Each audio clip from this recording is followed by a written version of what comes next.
Welcome to the Gay Buddhist Forum, where teachers from all schools of Buddhism offer their perspectives on the Dharma and its application in modern times, especially for LGBTQI audiences. These talks are offered freely to the world and made possible by appreciative listeners. If you would like to support our efforts to share the Dharma with underserved audiences, please visit gaybuddhist.org. There you can donate, find a list of upcoming speakers, or enjoy many hundreds of these recorded talks dating back to 1996.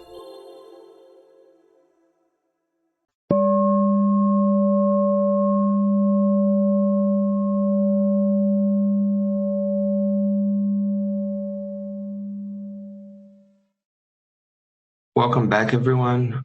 I'll introduce the speaker, then we'll have to talk questions and announcements at the end. So we're very happy to have Feit Oakes with us. He is a queer Puerto Rican English with Puerto Rican English ancestry on unceded Pomo land in Northern California. Teaches Buddhism and somatic practice, focusing on the integration of meditation, trauma resolution, and social justice. He received teaching authorization from Jack Kornfield and wrote his dissertation on extraordinary states in Buddhist meditation and experimental dance. He teaches with Spirit Rock Meditation Center, East Bay Meditation Center, Inside Timer, and elsewhere. Welcome, Sean. Thank you so much. Hi, you all. It's good to see a bunch of your faces again. It's been a couple of years since I've been back, and like many of you, I'm sure, I'm sad that we aren't in the gorgeous space in the mission, but I'm sure what has happened with my own groups has happened here, where the loss of gathering in physical space has also meant the gain of gathering with folks who aren't physically local. So some of you may be from further afield.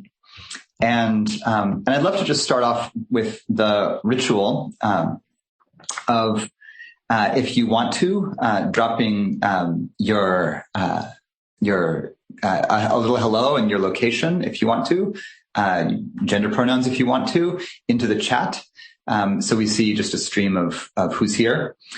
And I'll start by just repeating from the introduction that my name's Feit Oakes. Some of you might know me just as Feit. I took the Oakes as a married name. And I lived in San Francisco for a decade, in the East Bay for a decade or more. And I'm now up in Sonoma County on Southern Pomo land. I use he and him. And it's really a pleasure to be here. So we'll let the flow of hellos happen in the chat as I begin. And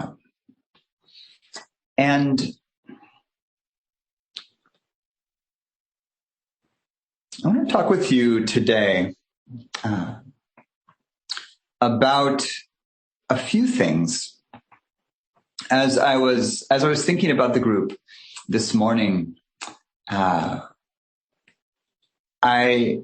was thinking a bit about the other times that I've been there and the people that I met there, the kinds of questions that were asked, and just the feeling of the group, really, really enjoying the feeling of this group.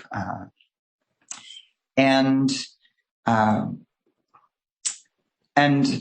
want to speak a bit to the topic of difference and interdependence in a way. This is a topic that is deeply Buddhist, crosses over between the early Buddhist or Theravadan and the later or Mahayana approaches to Buddhism. I'm not going to be really philosophical here. I'm going to talk more about our direct experience of reality, but I also want to bring in some threads that might feel a little bit less familiar in relation to some of the Dharma you may be hearing, particularly around our relationship to what we call nature and the natural world, the non-human world. So just a moment to see the chat. It's so lovely to see folks writing in from all over the place, and lots of folks in SF in the East Bay, but also welcome Palm Springs, Santa Cruz, Kansas, Arizona. So blessings on the deities of technology that make it possible for us to gather with warm-hearted and like-minded folks really all over this place. So I've been training myself out of saying good morning because it might not be morning in the time zone where you are, but from the hills near the Pacific Ocean, good morning to everyone. So one of the core frameworks that the Buddha gives for why we would engage in spiritual practice, engage in Dharma practice, engage in the cultivation of wise action and meditative immersion and wisdom is that we might come to recognize as we enter the doorway to practice, or really as we find ourselves inspired to do something about the mystery of this life, and that brings us to practice. We might have a realization about our relationship with the rest of the world, right? Sometimes the doorway into practice is really individual, personal, psychological. Like, I'm suffering, I want release from that suffering. That's a great doorway in. That's, I think, many of our doorways in. It was certainly mine. But when the Buddha described his own suffering, he described the suffering of recognizing that he was attached to things that were unreliable. He was attached to sensual experiences, meaning anything coming in from the senses. He was attached to comfort. He was attached to his identity. He was attached to relationships, all of the normal, healthy things that we might be attached to. Healthy in the sense of Western psychology doesn't mean, however, in a Buddhist sense, ultimately reliable. And so he would say things like, I asked myself, why was it that I was seeking things that were unreliable refuges, that I, subject to old age, sickness, and death, was also seeking those things that were subject to old age, sickness, and death. This is part of his inspiration to go off into seeking in the wilderness. He said, why don't I shave off my hair and beard, go out into the wilderness, and seek the deathless? The deathless. So the Buddha begins his path really searching for a problem, for a solution to what he perceives as a problem. And the problem is that he doesn't know what to do with the experience of being alive in the face of death and loss. Like, we're going to lose everything we love and are attached to. That's a given. I think in a way, so many of the great religions and philosophical systems and cultural material that we reckon with, even all throughout pop culture, contain many, many different attempts to deal with this truth. Right. I was watching, some science fiction type thing recently, and, the good folks were battling the bad folks. But when it really gets down to it, there's something about what happens when you die, and what about your soul, and, this and that. And the Buddha was tormented by these same questions. So he comes up with this extraordinary path, first of all, right, that combines awareness practice and ethical practice, everything that if you've been around the Dharma for a while, you've been hearing loads about. He comes up with practice. When he realizes the truth or the freedom that he was seeking, he expresses it in a particular way. And he says that for countless eons of rebirth, he recognizes that he has been wandering through the field of experiences, which he calls samsara, the endless wandering. And this in the early Indian, cultural context means being reborn again and again and again in different kinds of bodies, different kinds of situations and states, some human, some animal, some spirit, some material, some immaterial, but all having the same basic experience of dissatisfaction. He says it doesn't matter if you're born a god or a demon or a rat or a bug or a human. You're subject to the same basic storyline. You're dissatisfied. You're trying to figure out what will give you some satisfaction. It's not really working. And at some point, God willing, or, whoever, you stumble upon the Dharma. The Buddha stumbles upon it. He said it was like discovering an overgrown city in the middle of the forest that hadn't been inhabited for eons. And he realizes upon discovering this city that there's a path to this deathless, this freedom that he sought. When he attains that freedom then, right, he expresses it in terms of, I got free of this endless round of rebirth. This isn't going to be a talk on rebirth necessarily completely. So if that word makes you uncomfortable, as it does many of us in a post-Christian kind of monotheistic, secular materialist, whatever this Western culture thing is, that rebirth term makes a lot of folks a little itchy. If that's you, don't worry about it. I'm not going to try to convince you of anything, but I want to tell you how the Buddha talked about this path, because that concept is really central to it for a particular reason. He said, okay, I got free of that endless round of rebirth. And now there is no more coming to any further kind of existence. So I'm not coming back, he said. And of course, that teaching goes hand in hand, and this is totally mysterious, but I'm just going to say it, goes hand in hand with the strange teaching that there was no one here to begin with, that there was not a separate individual to begin with. So what's he even saying? I was reborn again and again and again. And then in a different sentence, sometimes in the same text, he says, you could search for a soul or a separate essence or individual, and you won't find one. So this is really difficult to reckon with. Let's just put that aside for a second. This is the framework. I want to feel into for a moment, not this idea of freedom and getting off samsara or anything. I want to feel into the basic framework for a second with y'all. Partly for a very relative kind of cultural reason, which is that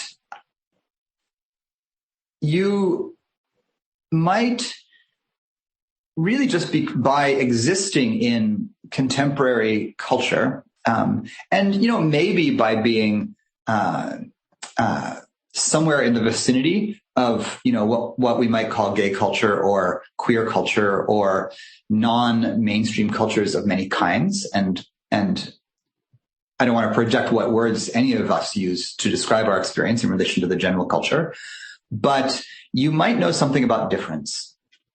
Difference, I'll say here, is the perception that two things, vague philosophical term, things, two experiences, two phenomena, have possibly some related qualities, but also have recognizably different qualities. So we might look at each other across the Zoom screen or across the cafe table or wherever we see each other, and we might have a spark of recognition, like we are both human. And I'm projecting that y'all are human. If I go by the early Buddhist texts, you could be any number of things. So respect to those who are not human and who are present, and they are. But let's say I'm first going to address the humans in the room. I'm looking at you. You're human. You look human. Some part of us goes, hey, human, right? And then, of course, we do that in all sorts of different ways. Some of us might look at each other and be like, hey, cisgendered man, if that's what we look like to each other, we might say, hey, brother, hey, person like this. We might do this in a million ways. We might say, hey, fellow queer person, right? We might say, oh, you look like a socialist, or whatever, right? And, hey, person of a political persuasion that I might share something with or not. On and on and on and on, right? You look like you might be a fan of some particular band, but hey, I recognize you. So we're seeing we're looking out for similarity all the time. This is kind of how we know who our people are, who our family is, chosen or otherwise. But we're also seeing difference. We're like, oh, you're different from all these other humans. And in our culture, Western culture, I'm going to say cultures descended from European culture that made its way to North America. In the case of many of us here, not all, emphasizes the individual. And so part of what I grew up with was an emphasis on like, you're a unique individual, right? That's true. You're totally a unique individual. You're a beautiful, shining snowflake in all the best ways. I love being a snowflake. It's totally great. And you know, I melt when it gets hot out, you know, a million things. Snowflakes are great and gorgeous, I might add. So, please, you know, shine on, snowflakes. But that teaching that we are a unique individual is beautiful, is helpful, is really healing sometimes, especially when we've been dismissed or diminished through various kinds of oppression. But it obscures something. And what it obscures is that it's based on an old idea that isn't Buddhist at all, right? It is a Western concept. It's based on a Judeo-Christian idea of the soul, that we have this unique, individual, permanent, lasting thing in us that defines us, that there's something in us that doesn't change, that's kind of intrinsic to the core of who we are, right? You have your soul. This concept is so deep in Western culture that it's really difficult, if you grew up in European descended cultures, it's really difficult actually to see through it.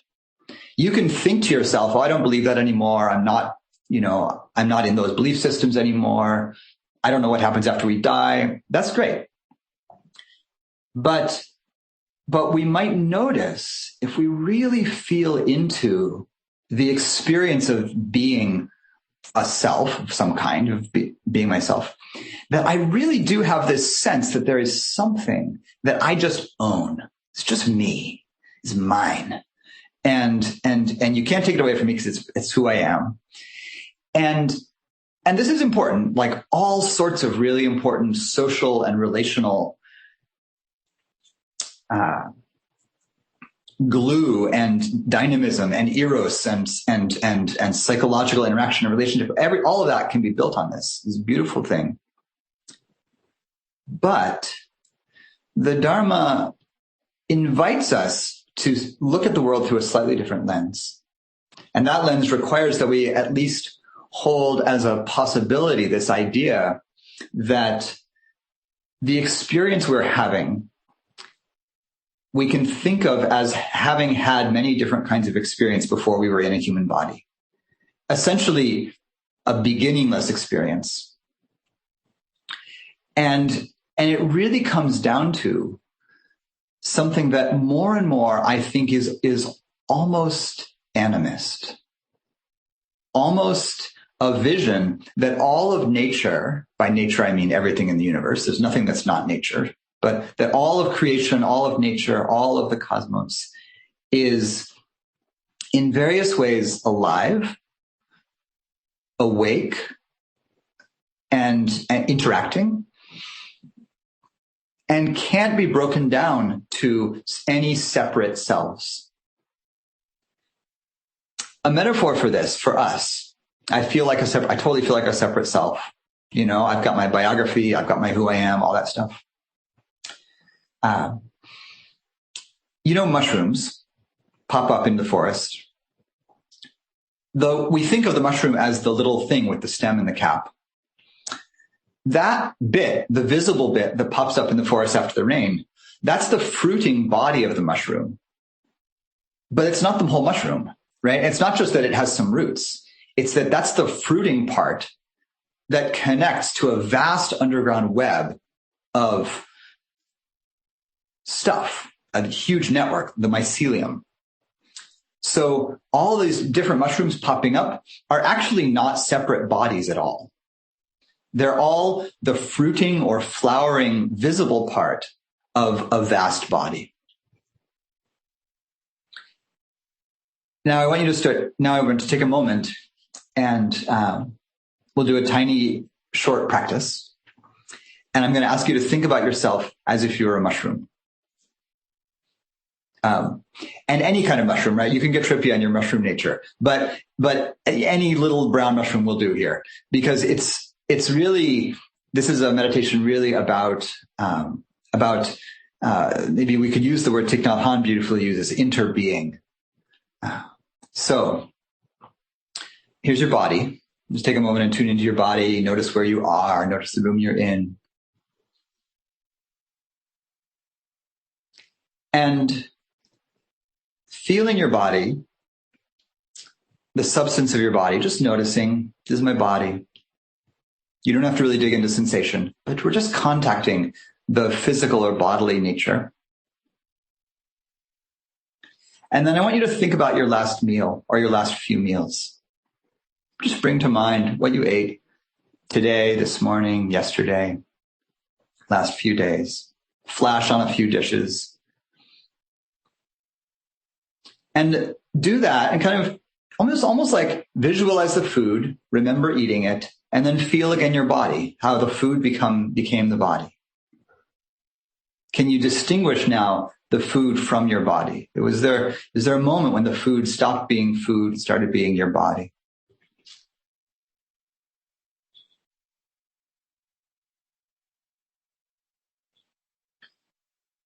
Think about what was in the food for a moment. And just flash on some of the plants, liquids, animals, substances that were in the food you ate. And see if you can just flash for a moment on where they came from. A garden somewhere, a farm, a ranch, the woods, a factory. But everything grew in some form, right? If you ate animal flesh, those animals ate plants. If you ate plants, those plants grew in the dirt, receiving sunlight, receiving water. So there's sunlight, there's water, there's earth. Plants go into the body of ourselves or other animals. We eat the plants or the animals or their products. And the invitation is to feel that there's a constant stream of contact here. That which grows in the earth enters our bodies and becomes our bodies.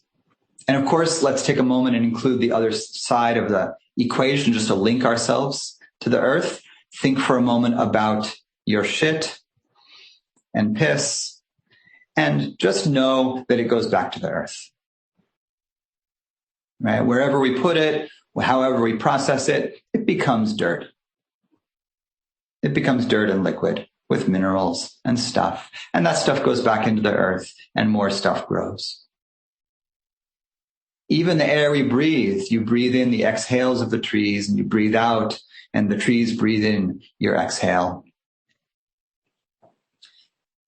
And to finish this up, see perhaps if you can sense that your body is completely not even in relationship to the earth or in relationship to the plants, but actually is simply the fruiting body of the earth of this particular form.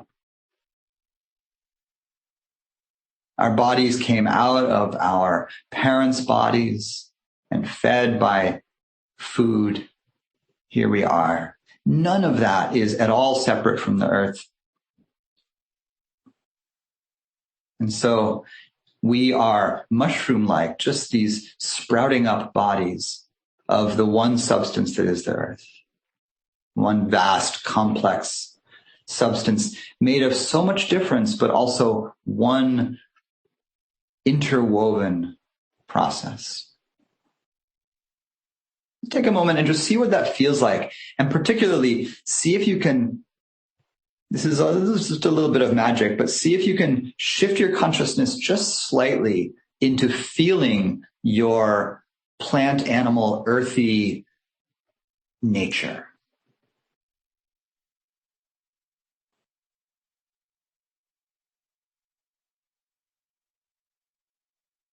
All right.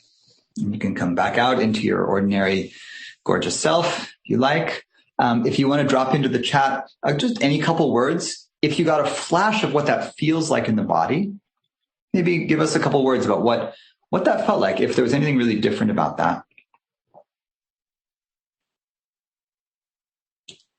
And now I want to do a different layer of that same thing. While we talk, notice that you're hearing words. So you can do this almost in the background as folks are putting in some words. The first words to come in: sweaty, grimy. Yeah, totally. The earth and the dirt and the food, totally dirty, grimy, right? Grounded. Yeah. Here's an interesting one. I felt equal with all things. Equal is such a beautiful word here, because part of what we're pointing to actually is that the human thing is not actually special in relation to other things. It's not more special than a beetle or a redwood tree or a rain cloud. It is totally special in its various ways, but it's not of a different nature than that. And I want to point again, with no malice toward the Judeo-Christian tradition, but I want to point to the ancient roots of the idea that we are separate, right? If you grew up in one of those traditions, you might have heard or read, in the book of Genesis, in the first book of the Bible or the Torah, that God created all of these animals and then created man. I'll put the gendered term for humanity in quotes, but it was first a gendered man, according to that particular patriarchal myth, to take care of the animals and the plants, but also to have dominion over them. This really troublesome old word, dominion. Really, this is a vision of humans as being radically separate from the animals. Other things that come in: insubstantial, inseparable, juicy, and huge. Yeah, totally. That's partly how I feel about it. Unattached. Rebooted, I like. Yes, good. Reboot your operating system doing this. So shifting a little bit to the mind. Like, often we think like, okay, my body's not me, I'm going to die. But, maybe I grew up Christian. I did, in fact, grow up Catholic. I'm going to go to heaven, hopefully, God willing. The body doesn't go there, but the soul does. So it might be something that happens deep in our heart minds. When we do this, it's initially easy to understand the body as earth and inseparable from all of the earthy things, the plants and animals and fungi and all that. But then we might unconsciously probably think something like, well, yeah, but my mind or my personality or my consciousness is not of the earth in that way. We won't do it as a meditation in the same way, but I want to encourage you to do so. It goes a little bit like this. Notice that all the words you use, you learned from somewhere. You might have made up one or two along the way, but you did them within a system in which they would be understandable. And all the concepts that you use, you learned. And all of that learning, wasn't invented by anyone. Like, there was no one person who invented language or who invented a given concept.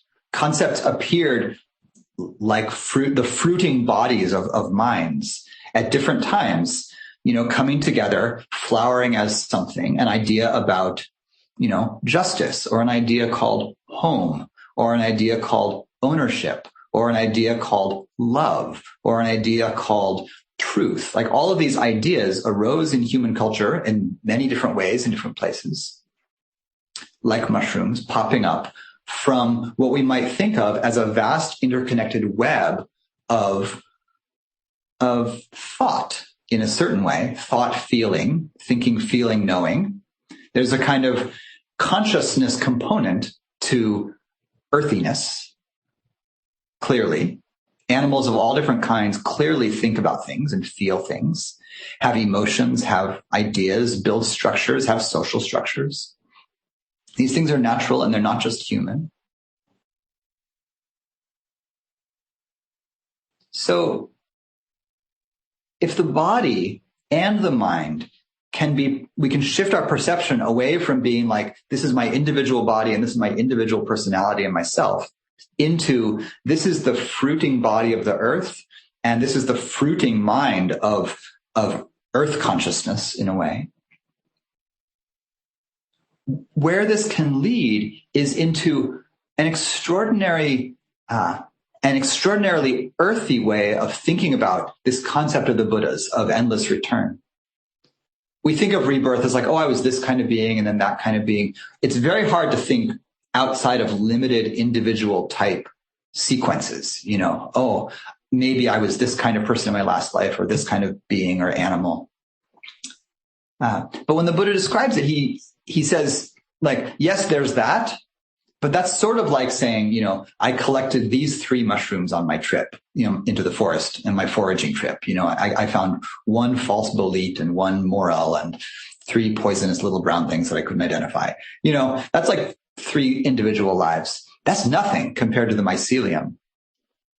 When the Buddha talks about his past lives, he talks about, this is how he says it is, I remember my past lives 1, 2, 3, 4, 5, 10, 100, 1,000, 1,000,000, a cosmic eon, countless cosmic eons of expansion and contraction. In other words, not just this universe that began with the Big Bang and gazillions of beings being conscious and arising as flowering bodies as a result of this creation, but the entire universe expanding and contracting over the course of infinite stretches of time without beginning. The Buddha says, I can see there's no conceivable beginning to the universe. When you think about rebirth on that scale, it's obvious that we're not talking about like an individual moving through things. We're actually talking about a conscious universe knowing itself in an endlessly repetitive, iterative, constantly unfolding way. And the Buddha says, this is what you've been doing. Whether you accept that or not as an idea, and it's a totally wild idea. This is one way, I'll say this differently. It's not what you've been doing, but this is one way to describe the experience of being conscious that you have. Is that you can actually, with your sensitivity as this kind of being, you can actually learn to sense your pathway through all the things of the universe forever. You've been here forever. We've all been here forever. There's no we all or you all. There's no language way to talk about this. But the experience is that there's been something going on forever that fluctuates through all these microscopic differences. You've been every kind of being. The Tibetans really go to town on this one. They've been like every being in the universe. You've been their mother, their father, their brother, their sister, their child, their lover, their parent, every combination of relatedness, enemy, friend. It's a good meditation for when our minds are really contracted into self and other, enemy and friend. But where this is going is that there's a state of heart-mind that I think is at the heart of the Dharma and profoundly important right now in this moment in humanity where human actions are in some ways, extraordinarily beautiful and in other ways cataclysmically destructive for our planet in the short term, meaning maybe the next 1,000,000 years. Short term in the sense of endless cosmic eons, right? Like climate change is not a problem for the Buddha. For us, it is, because our actions matter. One of the ways to wake up to how deeply our actions matter is to get out of the individual frame. And this is a pathway out of the individual frame. And it's vaster than like metta or loving kindness. When we do deep when you do deep Brahma Vihara practice, it goes here. But ordinary meditations on loving kindness or compassion often don't dislodge the sense of being a separate self. I have the sense of myself radiating loving kindness to all beings. May you be happy. May you be happy. May you be safe. And if I go through the whole process, my friends, my neutral people, my difficult people, if you do that kind of sequence, all beings everywhere, human, non-human. May they be happy. May you be happy. May we be happy. The pronouns start, the prepositions start to fall apart here. What I'm pointing to, I think, is like a shortcut to universally vast metta. And the shortcut is to forget about your individuality for a moment and become a member of the universe. To not be separate from the universe anymore, to really heal from what I'm going to call now, again with bows to the traditional my origin, but what I'm going to call a trauma that was set in motion by the idea of the separate individual who has dominion over the earth.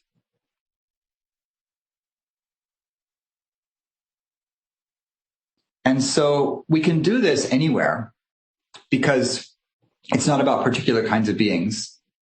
You know, you can look around and you could see certainly the greenery that's around you, if there's trees or bushes or houseplants or whatever you got. See that living thing's relationship to you.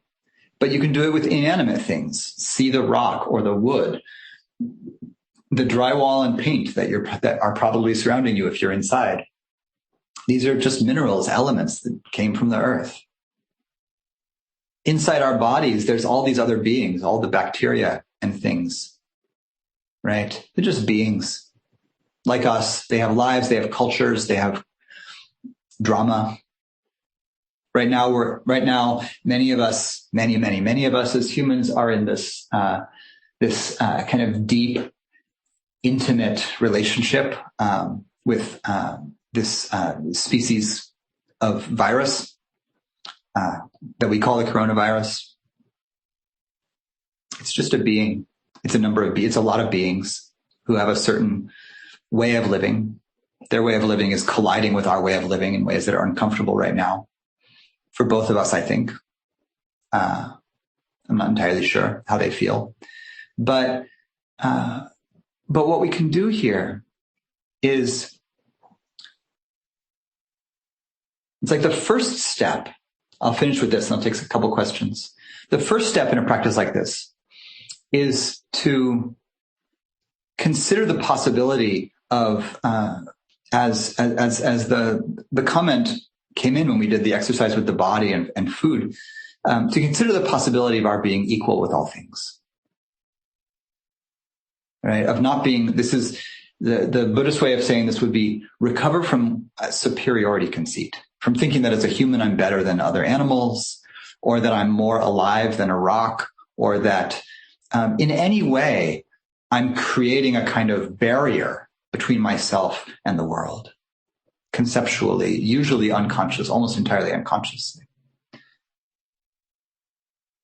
So a first way to do this is basic mindfulness with a kind of tone to it of intimacy and friendship. So it's not just that I'm aware of seeing the screen and your faces, but I actually want to recognize that my body and my mind and my concepts are absolutely inseparable from the table, the computer, all of these elements, everything that went into making them, all of you people and all of you spirit beings who are here, all of the plant beings that are around. This is essentially a radical setting down of boundary. And because it is that, I have to take a tiny tangent to be trauma sensitive and say, radically setting down boundaries is a profound mystical practice. It's not a human relational practice. So there's nothing in this that's asking you to drop your appropriate social boundaries in relation to harmful people or places or other, animals or whatnot. Just because I feel one with the forest doesn't mean I'm going to go get all intimate with the poison oak if I can help it, or the fire ants, or the hornets that have a nest out in the redwoods behind my house, or some people that live down the street who look like they don't share my culture in a way that their actions might be harmful to me, right? people I might perceive as dangerous. Dropping my boundary with all of existence doesn't mean I invite those people into my house or go into theirs or I stop watching out when I walk around at night. So don't confuse those two realms. Yeah. Have appropriate boundaries to protect your body and those you love, all of that, your mind and your heart. This is something to do when you're in a safe place with good people and you can actually take a moment to drop being vigilant, right? So that's different for all of us because our histories of danger are different. But when you're in a moment when you can do that, see what it's like to bring in the feeling of friendliness for all things, but not as an isolated person broadcasting friendliness, but almost like the friendliness is so friendly that I just let go of being a different person than this. Me and the chair and the room and the woods that are around me and the air and the animals are just one field of stuff vibrating. A next step is to recognize that all of it is awake in a certain way. Some of it is awake in a very different way than us, like rocks. Hard to tell, but you can talk to them and be polite. In general, it's good to be polite with everything, right? The same way you would with people. And then, so deep friendliness, dropping the sense of separateness, and you can do a lot of this just through feeling the sense of your own body being bigger. And someone said juicy and huge. Someone else said insubstantial. These are all ways of saying, what it feels like when the vigilance part of my boundary gets to soften. And I'm just not bracing against the world. And the last step in this, I'll say for now, is in relation to time. And this is to consider that all of the elements that went into making us these bodies, but also all of the elements that went into our heart-mind consciousnesses, all of the concepts, for instance, predate us by a long time.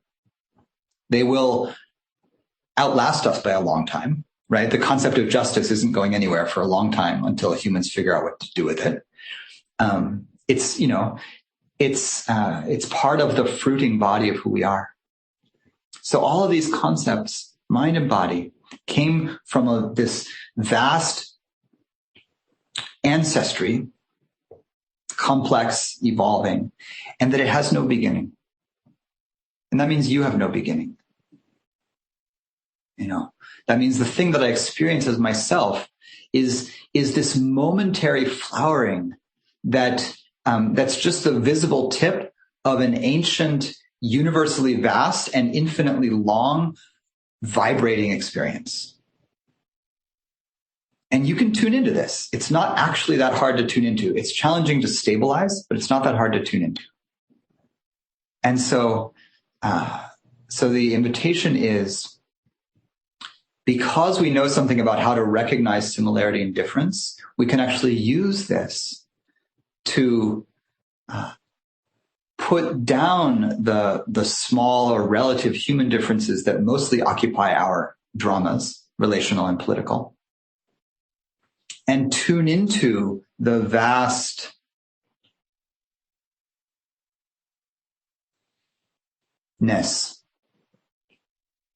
that we partake in, that we are an intimate part of, whether we admit it or not.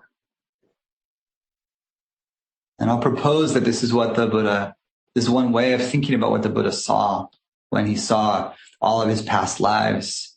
And when he used the words like interdependent and empty and conditioned to describe our experience.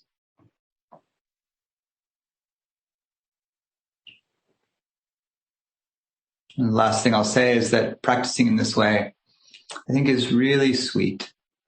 And it has a kind of intimacy, and I'll use the word again because I used it once earlier. It has a kind of eros to it, because we're not observing the world from a distance. mindfulness can sometimes seem like we're just observing from a sort of perch, with like a fire lookout.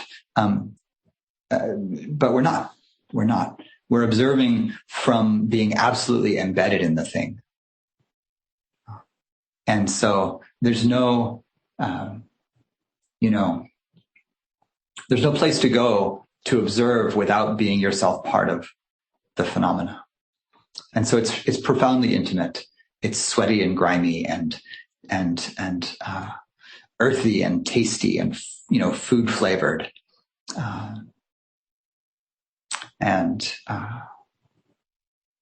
So we can practice in this way, and it both enriches the sense of an intimacy with all that lives, which is everything, and I think begins to work on that ancient trauma of separateness that was never ours, but that we've inherited, almost all of us, and it's one of the deepest tasks to work through, I think, as practitioners. All right. Well, that's there. Thank you so much for your warm attention to a wide-ranging, slightly cosmic talk. I wasn't entirely sure where I was going to go, but I felt something, so I went toward it. And we have 10 minutes before noon, and I'm happy to hear some questions or responses. Tom B., please. John, thank you so much. Yeah, what a far-ranging talk. I'm going to go back and listen to it again and again. One of the things I miss most about being in the Bay Area since I moved away is the chai tea that you used to serve at your Sangha. Oh. I'd only been a few times, but delicious. So it occurs to me that what you're talking about, goes way beyond just trying to understand karma and rebirth. It goes beyond pantheism. It's like the cessation of all boundaries. And I just feel like this is a great mindset to have to help us overcome fear of death, which is something that everybody struggles with. Yeah. And so I don't know if there's a question in there, but I mean, that's how I sort of take it and unpack this. Yeah.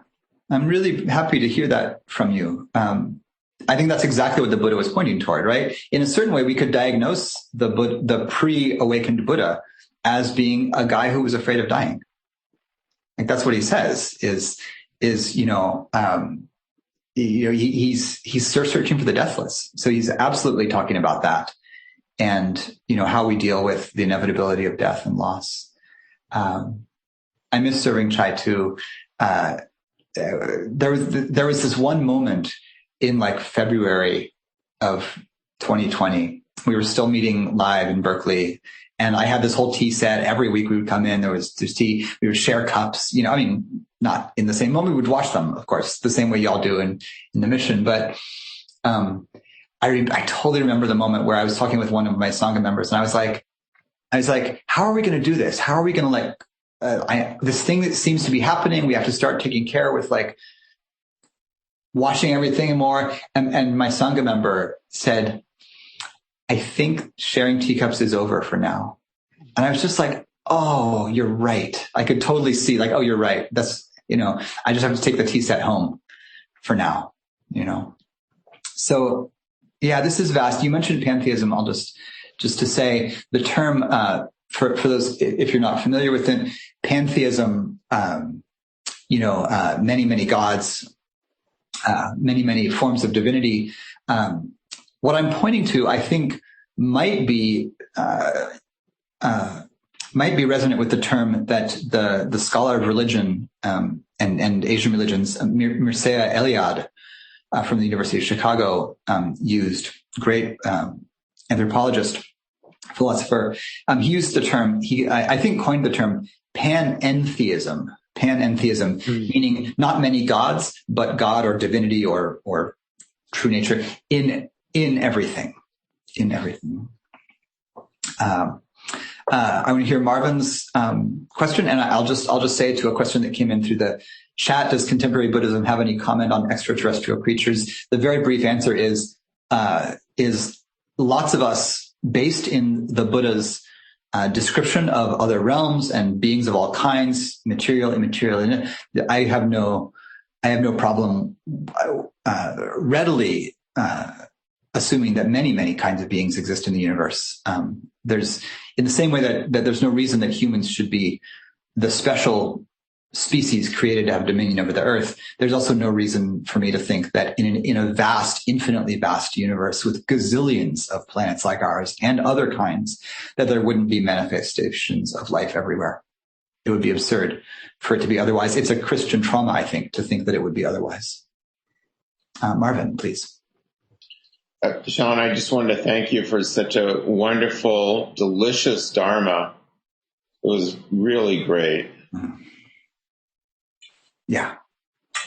Great. I'm so happy to hear it. Yeah.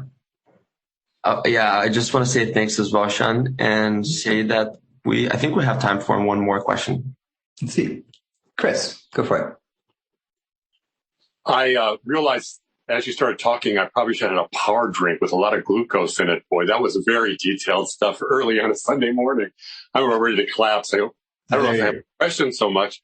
I did a quick review of your website last night, which is pretty impressive, not your bio alone, but also I listened to some of your talks on YouTube, and I really learned quite a lot. Thanks so much for them. I got a little taste of your Dharma and your delivery. I just thought briefly if you could define how you're using eros right now. I certainly want to run to a Greek dictionary now and look it up and then see how it sort of transforms Western civilization. Thank you for the talk. You're welcome. Yeah.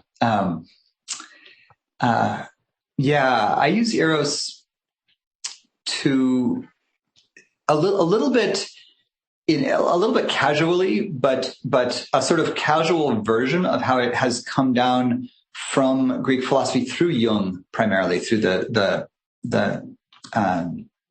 visionary thinker Carl Jung. But and I'm not going to go Jungian on you for here in the last 2 minutes of our time together. But I think it's a good word for pointing to how there's a profound and very deep instinct that we share that we seem to share as humans, but many kinds of animals share this. Maybe particularly mammals are the ones that I'm most familiar with, but other kinds of beings and spirits undoubtedly have eros in their own ways. That it's like an impulse. It's the profound innate impulse toward connection and intimacy. So, if psyche, which is often sort of paired with eros in the Greek thing, is something like the deep faculty we have for understanding, for concepts, for structures and systems, eros might be the deep faculty we have for making contact. And so eros is anything where I use eros to mean anything where the contact is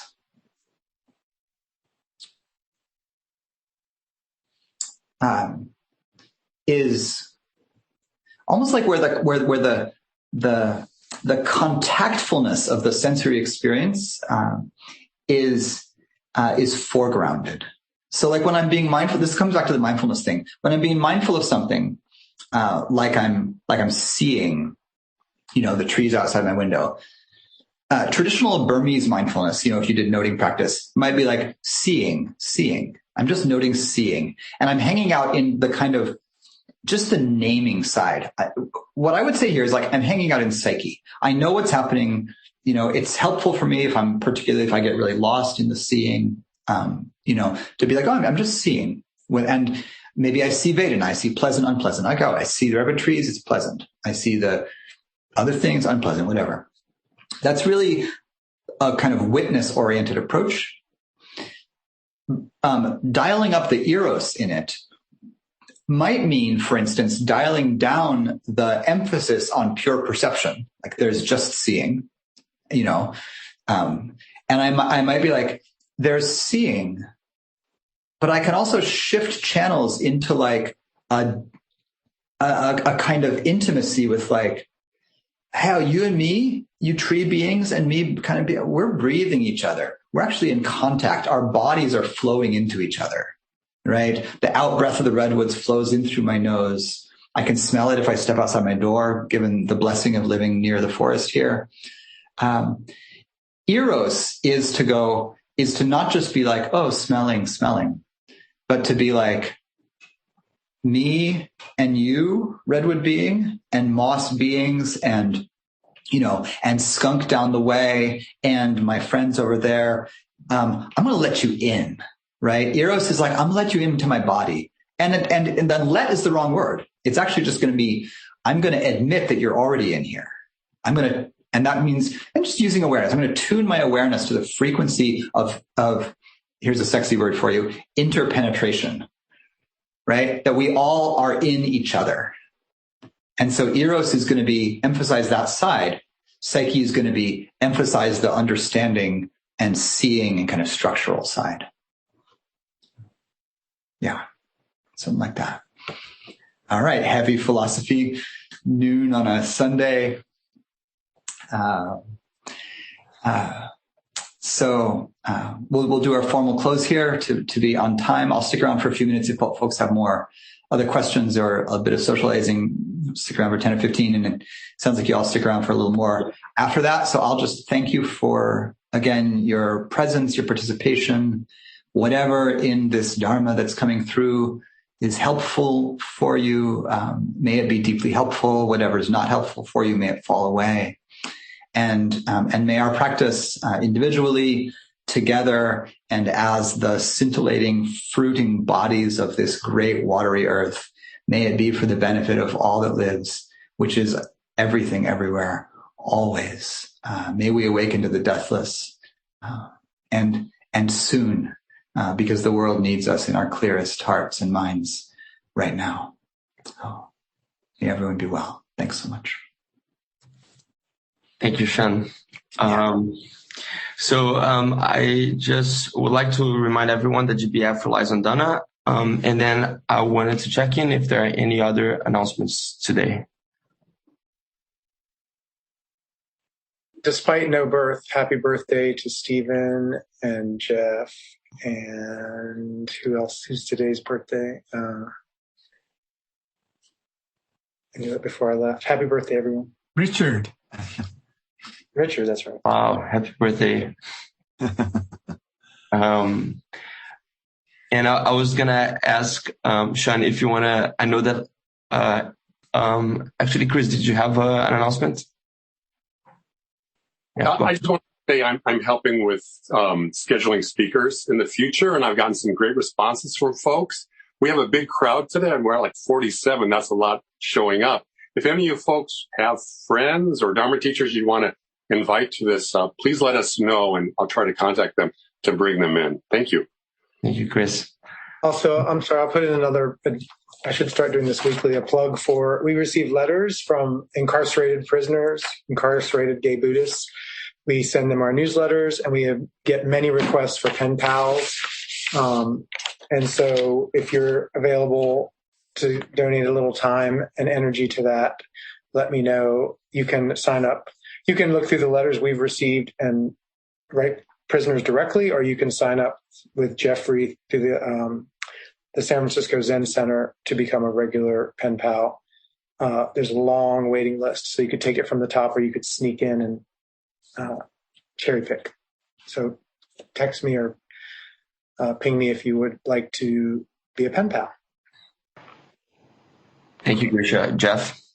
I just want to say on that note, GBF has a number of people involved in keeping this all running, and we want to invite anyone who wants to be involved in a general pool to help out, to just let me or Grisha or Cass or Jerry Jones or who am I forgetting, Richard, Greg, let us know, and we'll gather your names. And sometimes we have, like the newsletter folding stuff. That's for everybody, but little projects and maybe more if you're interested. So it's a good way to engage and connect. So thank you.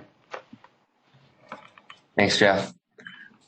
Sean, I just want to check, like, we will dedicate the merit now. Like, would you like to offer dedication of merit? Sure. I'll do one. Yeah, happy to.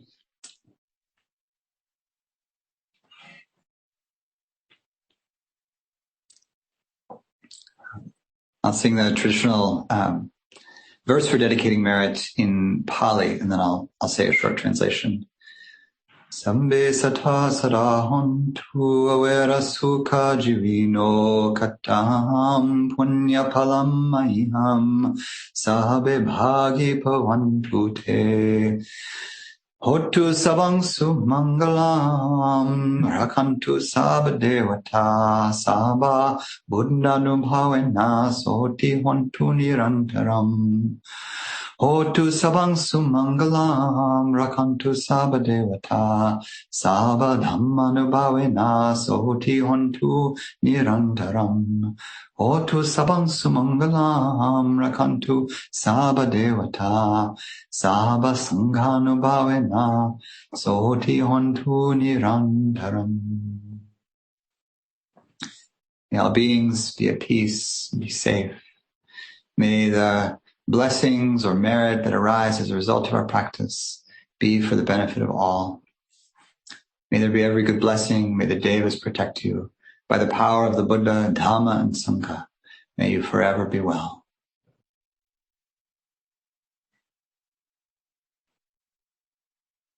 Thanks, Sean. Thank Juan. Thank you, everyone. I'll leave the room open for whoever wants to chat in the next minutes.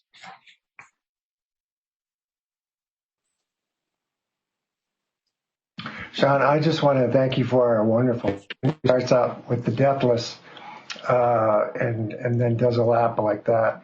Really, is very moving, and that we're all, fruiting bodies, as it reminds me of Alan Watts. That we're all peopling, you could say. But, that old trickster. He got this. Yeah, right. Right, and the main Judeo-Christian source of my own sense of separation was that principle that Christ died for our sins, that we're immediately guilty by from some higher body. Thank you. That myth really cut a swath in the world, and deep reality has a way of making itself known no matter what worldview you have. And so, of course, there are the Christian mystics who went deep. Of course, they go to not self, like they go to the divine marriage where you become the bride of Christ. And then beyond that into, the most inner chamber, this is St. Teresa of Avila, if anyone wants to go there, into her multi-chambered palace where you move closer and closer to Christ, becoming the bride of Christ, and then eventually becoming essentially not separate from what we could now call sort of Christ consciousness, right? And the Christian church, if you go too far toward that, if you actually go out and proclaim that you are Christ, they don't like that. Yeah. Because mystics in any tradition don't fit well within orthodoxy. And that's true for all of the great religions, true for the Buddhists as well, but it's certainly true for the Sufi mystics who were problematic for mainstream Islam, for the Christian mystics who were problematic, for the Jewish mystics who were problematic, for those in those traditions. If go and really really connect with the spirit of someone like the Baal Shem Tov, the great Eastern European Jewish mystic, and you get this kind of profound not separateness and things, and different ways of worshiping the world. But the Christ transaction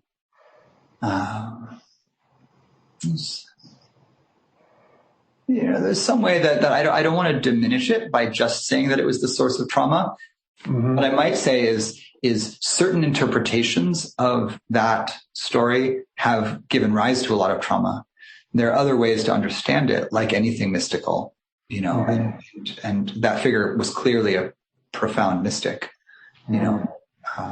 whoever we might say that the human Jesus was, likewise the Buddha, like we have these stories, but like, who was this guy? Traveling to heaven realms to teach his mom because she died when he was 7 days old. And, so I don't know what this guy's doing. It's really, really out there. But what a force, each of these beings, brought on the channels of the world. Yeah. Sean, what is your website? It's my full name, seanfeitoakes.com. And so you can search for that and you'll find it. It needs a little updating. We're working on that, but it's there's stuff there. Okay, thank you. Yeah. Hey, Sean, I'd love to get your perspective on something. Sure. I was so glad you mentioned the tree, interacting with the tree, because I came to realize a while back that the longest relationship I ever had in my life was with a ficus that I had in my indoor space. Mm-hmm. It was like 25 years of me breathing out carbon dioxide that became, the structure of the plant. It was incorporated into its body, and it would give me oxygen and back and forth. And it was really profound. And I would meditate next to it every day. My space was right there. Mm-hmm. So, we look at plants as sources of medicine for us and what they can give us and nutrition and this and that and the other. Or trees, the tree spirits, how they can help us and stuff. But we never, well, I wouldn't say never. It's rare to hear anybody talk about how they, a human is going to be medicine for a tree, or, spiritually or whatever, other than our technologies of irrigation and fertilizer and this sort of thing. Your far-ranging thoughts on everything you presented today, I have to believe you have some thoughts about that. Some, a bit of how I'm talking about this today, is in part indebted to some beautiful teachers teaching in the animist space right now, particularly a teacher named Dr. Daniel Four. And the term that he uses mostly is friendship. It's like hearing the story about, you and that ficus, and this is often true with ficuses, our beloved long-living indoor houseplants. I kind of want to say, what a beautiful friendship. And one of the practices that you can do is that, well, you don't even have to be medicine for each other, although we are medicine for each other as friends all the time. But you might be just like, well, we're actually just friends. We live together. We're housemates, and so you could do the practice of talking to things, Yeah. You come in. I actually did that. When I moved one time, I had to move to a place where this tree in San Francisco would have to reside in an outdoor patio, and it had been indoors. And, ficus are notorious for going through trauma when they're moved or shifted to a new environment or something.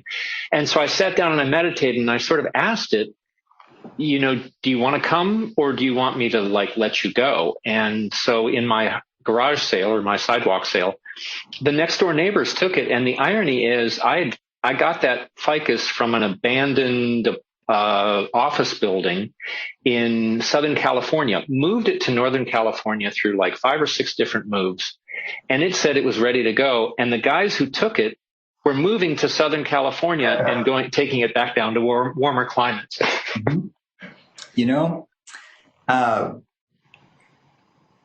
It's lovely. It's lovely being friends with things, and and to express great friendship. Yeah, totally. And a really beautiful practice to do in relation to stories like this beautiful one you just told is to just use human relational words for non-human things. So you could be like, oh yeah, this plant that we had this long relationship, it was an orphan. Or it had childhood trauma. It was an abandoned person, and I took it in. We had this beautiful relationship. I love that. So beautiful. Yeah. Thank you. Yeah, no, for sure. Tom, hey. Yes. Thank you, Sean. That was really, it seemed like it was hearkening back to my college days of reading Ken Wilber, No Boundary. And I was thinking during your talk that I've kind of befriended I live down here very isolated, very sort of monk-like existence, but I've befriended the birds outside my window, and I've actually been putting those suet blocks and things, and there's scads of these ladderback woodpeckers and all these beautiful Pyrrhuxia from Mexico that were 20 miles away from the border. And I've got all these birds swarming. It's almost gotten out of hand, but they've been wonderful. Mm-hmm. And I just wanted to say also that I, for the first time, I think ever, I made homemade mushroom soup last night. Mm-hmm. And I don't know if you could tell I was just oozing mushroom spore all during your talk. Oh, there you go. Now you're flirting. Mushrooms are totally magical, strange, wild beings. Not quite plant, not quite animal. Like, fungi. They're getting good press lately. In a good way. A beautiful kind of being to have a relationship with. They weren't psilocybin either. Yeah, for sure. Much more than. Those are great too, but much more than. I've been taking my kid out mushroom hunting in the woods near the coast, and filling up baskets with things. So awesome.